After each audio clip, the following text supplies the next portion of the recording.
सुप्रभात बच्चे।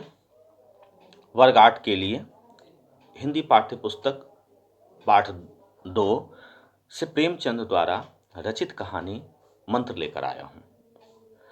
प्रेमचंद, जिन्हें कथा सम्राट बोला जाता है, उनके द्वारा रचित ये कहानी मंत्र केवल पूजा पाठ, जादू टोना, झाड़ फूक के मंत्र बनकर नहीं रह गया। ये मंत्र उन तमाम लोगों के लिए है जो अपने शौक के लिए, मनोरंजन के लिए, सुख सुविधा के लिए, ऐशो आराम के लिए अपने धर्म का पालन नहीं करते। अपने धर्म का पालन नहीं करने का मतलब अपने कर्म का वो पालन नहीं करते। उनका जो दायित्व है, उनका जो कर्म है, वो कर्म को लेकर नहीं चलते, उसके प्रति ध्यान नहीं देते हैं।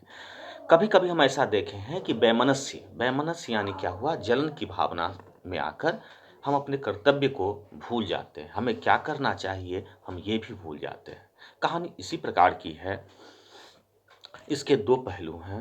पहले पहलू लेकर हम चलते हैं और अगले पहलू जैसे ही कहानी परिवर्तित होगी मैं आपको याद दिला दूंगा। यह कहानी शुरू होती है, शाम का समय था। डॉक्टर चड्डा गोल्फ खेलने जाने की तैयारी कर रहे थे। उसी समय वहां पर दो कहार एक डोली लेकर आ रहा था और आगे आगे एक बूढ़ा बाप था जो डोली में पड़े बच्चे के पिताजी थे, बाप थे। और जब डोली दूरी होती है, डॉक्टर चड्डा ने पूछता है, कौन हो, क्या बात है। बड़े ही कोमल भाव से, बड़े ही दयनीय आवाज से बूढ़े ने अपना परिचय दिया कि साहब, मेरा बच्चा 4 दिनों से आंख तक नहीं खोला है, कुछ खाया पिया नहीं है, उसकी तबीयत खराब है ना, बिगड़ गई है। कृपया इसे आप बचा लें, आपकी बहुत मेहरबानी होगी। डॉक्टर चड्डा ने अपने घड़ी की ओर देखते हैं और बोलते हैं, कल आना। इसके बावजूद गरीब का, बूढ़े का इकलौता बेटा था।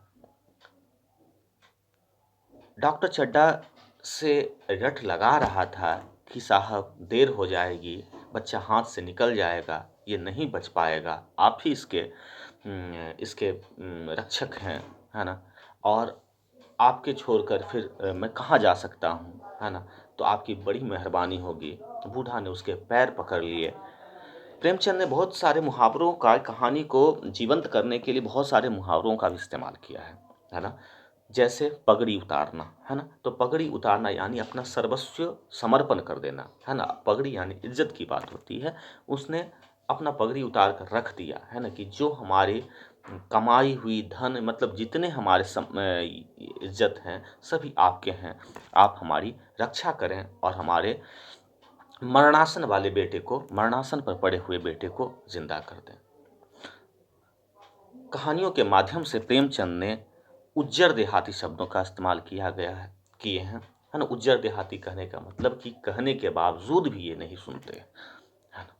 मजबूर होते हैं लोग तो कभी कभी सामने वाले के उत्तर को नहीं सुन पाते हैं। ऐसा देखा गया है कि जब आप मजबूर होते हैं तो उसके बाद उत्तर क्या आ रहा है, इन उत्तर को भी हम नहीं सुन पाते हैं, है ना। डॉक्टर चड्डा बूढ़े को छोड़कर, मरीज को छोड़कर और अपने कार की तरफ चल देते हैं। इसके बावजूद बूढ़ा इस उम्मीद से देखते रहता है कि शायद डॉक्टर साहब लौट कर आएं और उनके बेटे को इलाज कर दें। यहाँ पर दो तरह के प्रेमचंद ने उनके द्वारा दो तरह के दिए गए हैं कुछ वाक्य, उसकी हम चर्चा करना चाहते हैं, है ना। मैं पढ़ के पहले सुनाता हूँ, उसके बाद मैं चर्चा करता हूँ। इसका आशय स्पष्ट करना भी पुस्तक में दी गई है। आशय वही होते हैं, आशय स्पष्ट करना प्रायः कहानियों में मिलती है। तो आशय स्पष्ट करना क्या होता है कि जो लेखक के द्वारा कही जाती है, हम उसी बात को हम कहते हैं। अपने मन से हम कोई भी बात को ये सही है या गलत है इसकी हम चर्चा नहीं करते हैं। हाँ, संदर्भ वो बताते हैं कि लेखक ने ऐसी परिस्थिति में इस तरह की बात उन्होंने लिखी है।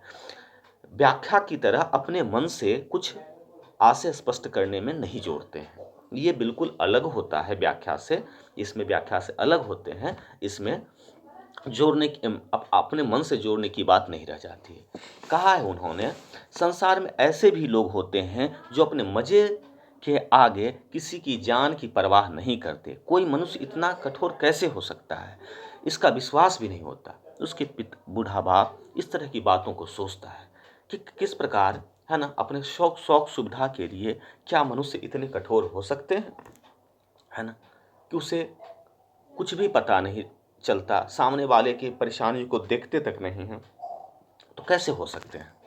आगे एक और बहुत अच्छा उदाहरण, यहाँ पर हम एक-एक उदाहरण को हम पढ़ेंगे कि ऐसे पहले ज़माने में होता था, जो लगी हुई आग को बुझाने में, मुर्दे को कंधे जलाने में और किसी के छप्पर उठाने में, किसी कलह को शांत करने के लिए सदैव तत्पर रहते हैं। यहाँ पर इन्होंने 4 कार्य का उल्लेख किया है, 4 कार्यों को दिया गया है। जली हुई आग को बुझाने में, मुर्दे को कंधे लगाने में, किसी के छप्पर उठाने में और कलह शांत करने में। बच्चे, ये चारों काम अकेले नहीं किया जा सकता है। आग किसी का नहीं हो सकता। आपको लगता होगा कि पड़ोसी में आग लग गया तो मेरा क्या? तो याद रखिए, ये ऐसे महान काम हैं जिसमें एक दूसरे की मदद की जरूरत पड़ती है और बिना मदद से नहीं हो सकता है। आग बुझाने की बात होते हैं तो ऐसा देखा गया है कि दूसरे का आग घर का तुझसे कोई, ये धर्म की बात है, ये मानवता की बात है और इसमें मदद किए जाते हैं, मदद किए ही जाते हैं। अगला है दूसरा कार्य है क्या, कंधा लगाना मुर्दे को, बहुत पुण्य का काम माना जाता है। अकेले मुर्दा उठकर तो अपने जगह पर जा नहीं सकता, उसके लिए व्यक्ति की आवश्यकता होती है। तो मुर्दों को कंधा दोना, किसी के छप्पर को उठाने के लिए, छप्पर उठाना पहले ज़माने में, अभी घर बनाने की बात है, तो इसमें अकेले आदमी अपना छप्पर कैसे उठा सकता है, तो इसके लिए क्या होते हैं, ज़रूरत पड़ते हैं, है ना। और क्या जी, किसी के घर की कलह को शांत करना, ये सभी ये चारों कार्य, कलह मतलब होता है उसकी लड़ाई को शांत करना, ये चारों कार्य एक महान कार्य है और इसमें एक दूसरे की मदद जरूरत पड़ती है। ये लेखक ने ये पहले ज़माने की बात बताई, ऐसा होता था, दौड़ जाते थे लोग एक दूसरे के कार्य के लिए। मैं ये नहीं कहता कि अभी नहीं होते हैं, मैं ये कहता कि अगर नहीं हो रहे हैं तो ऐसा होना चाहिए। तो इस प्रकार बड़े उदास मन से वहीं बैठ जाता है बूढ़ा बाप और उसका जो बेटा सदा के लिए आंखें बंद कर लेते हैं।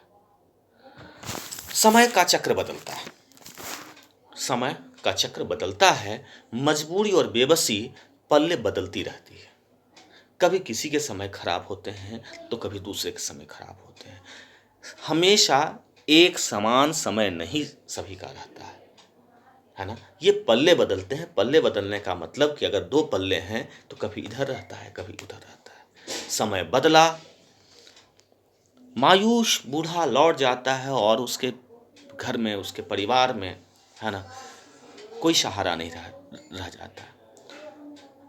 इधर कहानी अलग रुख ले लेती है, अलग ले लेती है। क्या कि डॉक्टर चड्ढा अपने सालगिरह अपनी सालगिरह मना रहे होते हैं। बड़े लोगों की शौक भी बड़ी होती है, वो सिर्फ अपने धन प्रदर्शन का, अपनी संपत्ति दौलत के प्रदर्शन का वो मौका देखते रहते हैं। मौका मिला नहीं कि प्रदर्शन शुरू। उन लोगों की पार्टी भी बहुत होती है, फंक्शन भी बहुत होते हैं, अवसर भी आते हैं। तो ऐसा मेरा मानना है कि जो बड़े होते हैं वो अपने प्रदर्शन करने के लिए, प्रायः ऐसा देखा गया है कि अपने प्रदर्शन में क्या लगातार 2-2 दिन तक, 3-3 दिन तक पार्टियां मनाते रहते हैं। तो चल रही थी उनकी, तरह तरह के मेहमान आए हुए थे, है ना, और उनका बेटा यानी कैलाश और अपनी सहपाठी मृणालिनी के साथ खेलते धूपते नजर आ रहे थे।